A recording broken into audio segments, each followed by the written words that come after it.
Hello, welcome back to my channel. I am Dr. Meena, practice in Pune, Maharashtra since more than 13 years. तो आज की इस video में हम बात करने वाले हैं कि अगर आपके दांतों में कीड़ा लग गया है, कैविटी लग गई है, तो उसको कैसे ठीक करें। ऐसे मुझे बहुत सारे कमेंट्स आते रहते हैं कि मैम दांतों में कीड़ा लग गया, उसको कैसे ठीक करें। तो आज मैं इसका एक कंप्लीट वीडियो आपके सामने लेके आई हूँ, तो वीडियो को लास्ट तक जरूर देखिए।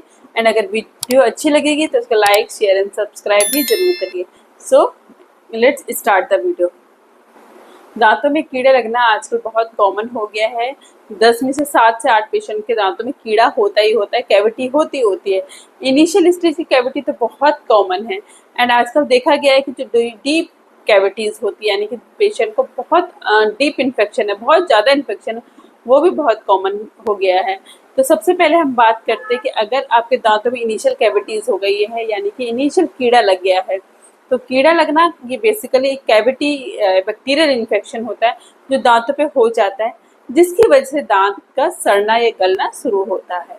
तो अभी इसका क्या ट्रीटमेंट किया जाए। अगर आपकी इनिशियल स्टेज की कैविटी यानी कि शुरुआत की कैविटी, आपको कुछ भी सिम्टम्स नहीं, सिर्फ आपको ब्लैक स्पॉट दिख रहे हैं एंड वो ब्लैक स्पॉट बहुत डीप नहीं है, यह इनिशियल स्टेज में है, तो उसका सिंपल सा ट्रीटमेंट होता है। उसका होता है डेंटल फिलिंग। हम फिलिंग करके पेशेंट के दांत को बचा देते हैं। लेकिन कई बार ऐसा होता है कि आपको तो सिंपल छोटा सा कीड़ा या सिंपल सा डॉट दिख रहा होता है, लेकिन असल में वो डॉट बहुत डीप रहता है, अंदर तक उसका इन्फेक्शन रहता है। तो उस केस में हम डेंटिस्ट को पता चल जाता है, वो सबसे पहले एक्सरे लेके कंफर्म करते हैं।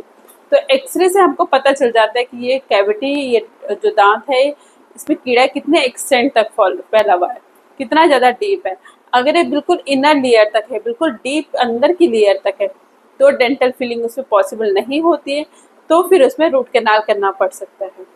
बट उस केस में पेशेंट को कुछ और सिम्टम्स भी होते हैं, जिससे उसको कभी पेन होता है या कभी स्वेलिंग हुई होगी या कुछ ना कुछ उसको प्रॉब्लम रहा होगा कि खाना खाते समय खाना उसमें फंस रहा है, दर्द हो रहा है, तो ही वो दांत रूट कैनाल के लिए जाता है।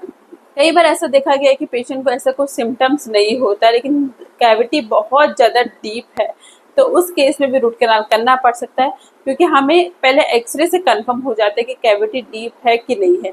अगर कैविटी हमें डीप दिख रही है एक्सरे में, तो रूट कैनाल ही करना पड़ेगा, चाहे पेशेंट को कोई सिम्टम्स हो या ना हो। क्योंकि अगर हम उसमें फिलिंग करेंगे तो पेशेंट को इमिडिएटली सिम्टम्स आ जाएंगे, तो फिलिंग तो उस केस में पॉसिबल नहीं है। या फिर उस दांत को वैसे ही छोड़ दिया जाए या फिर उसका रूट कैनाल किया जाए। तो आई होप आपको समझ में आ गया होगा कि अगर दांतों में कीड़ा लगा है तो उसका क्या ट्रीटमेंट होगा और कैसे ठीक करेंगे। So if you still have any doubt, you can write in the comment box. So thank you so much for watching my video.